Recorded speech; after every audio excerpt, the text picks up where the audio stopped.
bonjour, chers frères et sœurs. Bonjour aussi à tous ceux qui nous suivent sur Facebook depuis l'ADPE à Ville-la-Salle à Montréal. Que le Seigneur vous bénisse abondamment. Mon nom c'est Jean-Jacques Monceau et je suis très fier de partager avec vous la parole de Dieu ce jour. Ce temps de partage m'a rappelé un moment que dans un moment de ma jeunesse, enfin lorsque j'étais un peu plus jeune dans la foi, souvent on vivait des réunions dans lesquelles on sentait des prophéties qui disaient à peu près quelque chose qui ressemble à ça. Dieu veut bénir, mais son peuple n'est pas disposé. Dieu veut nous bénir, mais son peuple n'est pas disposé. Et dimanche après dimanche, réunion après dimanche, ces prophéties-là se répétaient. Alors moi, jeune dans la foi, je me disais, mais être disposé finalement, c'est quoi? Que faut-il faire pour être disposé afin de recevoir cette fameuse bénédiction de Dieu qui veut nous bénir? Je me demandais est-ce qu'il fallait prier de plus longues prières, de plus longs moments de prière?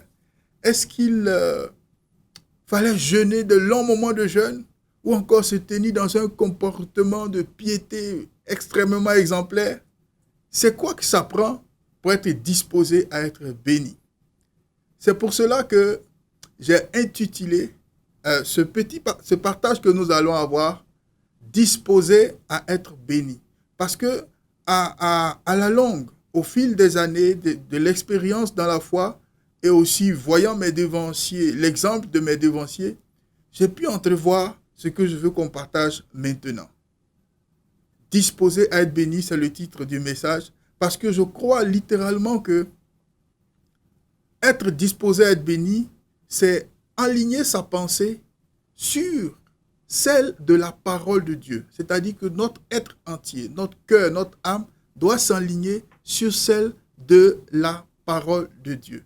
On est ainsi disposé à recevoir la bénédiction. Nous allons justement le voir à travers un texte biblique qui concerne l'annonce à Marie de ce qui allait lui arriver. On va lire donc dans Luc, chapitre 1er, à partir du verset 26.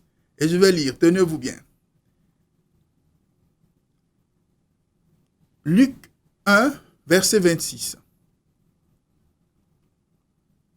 Le 6e mois, l'ange Gabriel fut envoyé par Dieu dans une ville de Galilée appelée Nazareth, chez une vierge fiancée à un homme de la famille de David appelé Joseph. Le nom de la vierge était Marie. L'ange entra chez elle et dit, « Je te salue, à toi, à qui une grâce a été faite, le Seigneur est avec toi. » Troublée par cette parole, Marie se demandait ce que pouvait signifier une telle salutation. L'ange lui dit, « N'aie pas peur, Marie, car tu as trouvé grâce auprès de Dieu. Voici, tu seras enceinte. Tu mettras au monde un fils et tu lui donneras le nom de Jésus. Il sera grand et sera appelé fils du Très-Haut. Et le Seigneur Dieu lui donnera le trône de David, son ancêtre. Il régnera sur la famille de Jacob éternellement. Son règne n'aura pas de fin. » Marie dit à l'ange, « Comment cela se fera-t-il, puisque je n'ai pas de relation avec un homme? » L'ange lui répondit, « Le Saint-Esprit viendra sur toi, et la puissance du Saint-Esprit te couvrira de son ombre. C'est pourquoi le saint enfant qui naîtra de toi sera appelé fils de Dieu. Voici qu'Élisabeth, ta parente, est elle aussi devenue enceinte d'un fils dans sa vieillesse. Celle que l'on appelait la stérile est dans son 6e mois. Marie dit, « Je suis la servante du Seigneur. Que ta parole s'accomplisse pour moi. » Et l'ange la quitta.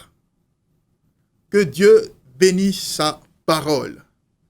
Frères et sœurs, dans cette histoire que nous venons de lire, on y voit Dieu donc envoyer son ange, l'ange Gabriel, un de ces puissants anges qui sert Dieu comme messager spécial de grands messages. Il va donc aller en Galilée, dans un petit village, chez une jeune fille nommée Marie, qui vit dans une condition sociale très modeste. C'est donc à cette jeune femme qu'il va se révéler.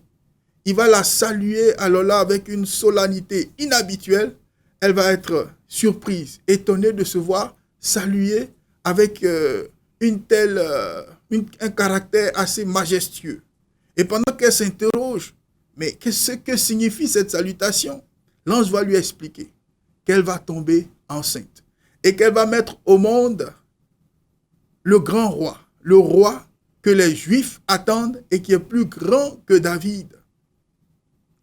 Et elle va s'étonner puisqu'elle va dire à l'ange, mais comment est-ce que cela va se passer? Je n'ai pas d'expérience de grossesse. Je n'ai pas non plus d'expérience de relation intime avec un homme.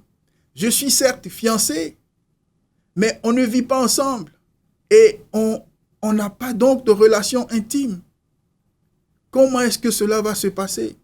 À cette interrogation, l'ange va répondre, l'Esprit de Dieu va s'en charger. L'Esprit de Dieu va venir sur elle et il va s'occuper d'opérer cette réalité pour elle. Alors, Marie va dire une chose. Je suis la servante du Seigneur, que ta parole s'accomplisse pour moi. Et l'ange la quitta. L'ange quitta Marie. À travers cette histoire, on peut voir que la relation de communication que cet ange a eue avec ange n'a certainement pas été longue. Elle n'a pas été longue parce que l'ange a trouvé, je pense qu'elle n'a pas été longue parce que l'ange a trouvé chez Marie un cœur disposé à recevoir la parole de Dieu, à recevoir la parole que l'ange est venu lui adresser. Quel que soit, malgré les contrariétés, les contraintes énormes que la question posait, Marie n'a pas hésité à accepter. Mais pourquoi Marie n'a pas hésité longtemps à accepter ce que l'ange est venu lui proposer malgré les oppositions? On voit chez Marie qu'elle était une personne disposée à recevoir la parole de Dieu, qu'elle était une personne qui se disait dans sa vie que la parole de Dieu est pour elle la vérité qu'elle recevra toujours. Elle a toujours ouvert son cœur comme réceptacle de la parole de Dieu. Parce que ce que l'ange est venu lui annoncer n'était pas si simple que ça. L'impossible, elle a accepté. Pourquoi? Regardons un peu les contraintes que ça représentait pour elle. Marie, cette jeune femme, n'avait environ entre 14 et 16 ans, comme nous disent les historiens.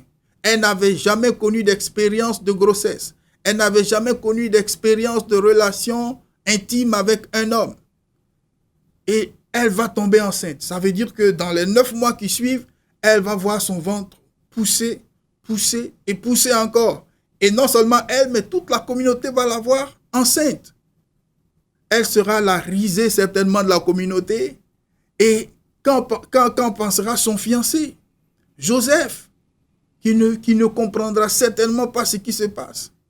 Et donc, malgré toute cette contrainte, toute cette opposition qui est dans son esprit, Marie a malgré tout accepté la parole que l'ange va lui donner. Elle accepte ce qui est littéralement impossible à accepter pour une jeune fille de sa condition. Si Marie accepte, c'est parce qu'elle se dit, dans certaines versions, elle dit, je suis l'esclave du Seigneur. Dans ma version ici que j'ai lu, elle dit, je suis la servante du Seigneur. En réalité, ce n'est pas qu'elle se croit, elle est littéralement esclave. C'est parce qu'elle est fille de Dieu comme nous tous. Mais elle se dit réceptacle de la parole de Dieu. Elle est comme un récipient qui reçoit la parole de Dieu sans résistance. Et voici cette aptitude de recevoir la pensée de Dieu sans résister constitue justement l'aptitude à être disposé pour être béni. La preuve, c'est que après avoir accepté la parole, l'ange est parti. L'ange est parti parce que pour lui, sa mission est finie. Sa mission est finie puisque Marie a reçu le message qu'il est venu lui donner. Mes frères et sœurs, nous aussi, comme Marie, nous avons été bénis dans la mesure où nous possédons de la part de Dieu des grâces importantes. comme le fait que Jean nous dise dans 1 Jean, à partir 1 Jean 3:1, il va nous dire, voyez quel amour le Père nous a témoigné, pour que nous soyons appelés enfants de Dieu. Et nous le sommes. Et nous le sommes effectivement. Mais c'est un privilège que nous possédons avec toutes les conséquences. Et la parole de Dieu dit que ce n'est pas par la volonté d'un homme, ni la volonté de la chair, ni la conscience de quelqu'un. C'est en puissance que Dieu nous a donné de devenir ses enfants. Et nous en bénéficions avec toutes les conséquences. Devant Dieu, nous sommes saints et sans reproche en Jésus. Quelle autre vérité intéressante. Nos prières, dira-t-il, sont d'une très grande efficacité. Ces paroles sont pour nous comme la parole a été donnée à Marie. Nous aussi avons été privilégiés dans notre nouvelle condition que Christ nous a acquise de nous donner les paroles qui vont avec. Et nous les possédons avec toutes les conséquences. Donc, pourvu que nous acceptions comme Marie, pourvu que nous ouvrions notre cœur pour recevoir comme Marie la pensée de Dieu, malgré les oppositions intérieures, l'éducation, la société, les contraintes intérieures et extérieures, malgré cela, si nous nous disons, je suis le réceptacle de la parole de Dieu, et que nous acceptons sa parole, sa condition pour nous, alors nous devenons comme Marie ce que Dieu déclare sur notre vie. Je deviens ce que Dieu a déclaré sur ma vie pourvu que je l'accepte, pourvu que je le reçoive comme Marie l'a reçu. Vous remarquerez que l'ange l'a encouragé en lui disant, voici Élisabeth ta parente, voici 6 mois qu'elle aussi, elle est enceinte. Alors qu'on l'appelait la stérile, elle est dans sa vieillesse et maintenant elle est enceinte. C'était pour l'encourager, pour qu'elle accepte que rien n'est impossible à Dieu. C'est ce qu'il va lui dire. Car rien n'est impossible à Dieu. Mes frères et sœurs, rien n'est impossible à Dieu. Malgré l'illusion de vérité que nous percevons à l'extérieur, malgré les oppositions, les pesanteurs que nous pouvons percevoir face à la parole de Dieu, nous devons savoir que Dieu est tout puissant pour accomplir par sa puissance les paroles qu'il nous donne. S'il dit de nous que nous sommes saints et sans tache, c'est que nous le sommes. S'il dit de nous que nous sommes ses enfants et qu'il nous aime, c'est que nous le sommes. S'il dit de nous que nos prières sont d'une extrême efficacité, c'est que nos prières sont effectivement d'une extrême efficacité. Pourvu que donc nous acceptions ces paroles, nous les possédons, comme Marie a possédé ce qu'elle a accepté. Et l'apôtre Jacques nous dira dans Jacques 1, verset 21, c'est pourquoi rejetez toute souillure et tout débordement dû à la méchanceté et accueillez avec douceur la parole qui a été implantée en vous et qui peut sauver votre âme. La parole implantée en nous a pouvoir de sauver notre âme. Cette parole, il la recevoir avec douceur signifie la recevoir sans résistance. C'est un secret que cet apôtre nous donne. Recevoir la parole sans résistance, car elle a un mystérieux pouvoir de nous transformer à salut selon la volonté de Dieu. Nous avons donc été enrichis, bénis par le Seigneur. Et pour ce qui est des oppositions, des contraintes, lui aussi va nous encourager. Je veux dire, Jésus va nous encourager en disant, prenez courage, car j'ai vaincu le monde. Il a vaincu les illusions qui sont autour de toi. Il a vaincu le brouillard qui est dans notre cœur. Il a vaincu les hésitations, les pesanteurs, les trouilles parfois qui nous prennent lorsqu'il s'agit d'accepter certaines paroles de Dieu. Il les a tous vaincus. Voilà pourquoi il dit, prenez courage. Prenez un courage pour laisser la parole de Dieu nous infuser comme le thé infuse l'eau chaude et qui donne cette saveur avec cette petite arrière-goût amer qui fait du bien lorsqu'on le consomme. Nous aussi, laissons la parole de Dieu infuser nos cœurs. Oh, je prie donc que le Seigneur nous bénisse abondamment et ouvre notre cœur pour que nous recevions ses pensées, pour que notre cœur fasse de la place à sa pensée. Je prie au nom puissant de Jésus que les cordages de nos cœurs, de nos pensées s'ouvrent, que nos tentes s'agrandissent, que nous fassions de la place à la parole de Dieu et que les oppositions soient annulées par la puissance de son autorité qui vient nous donner ce que nous croyons. Je prie que nos cœurs acceptent aujourd'hui et maintenant sa pensée pour nous, pour que nous soyons transformés. Et ce, dans le nom et le beau et précieux nom de Jésus. Amen.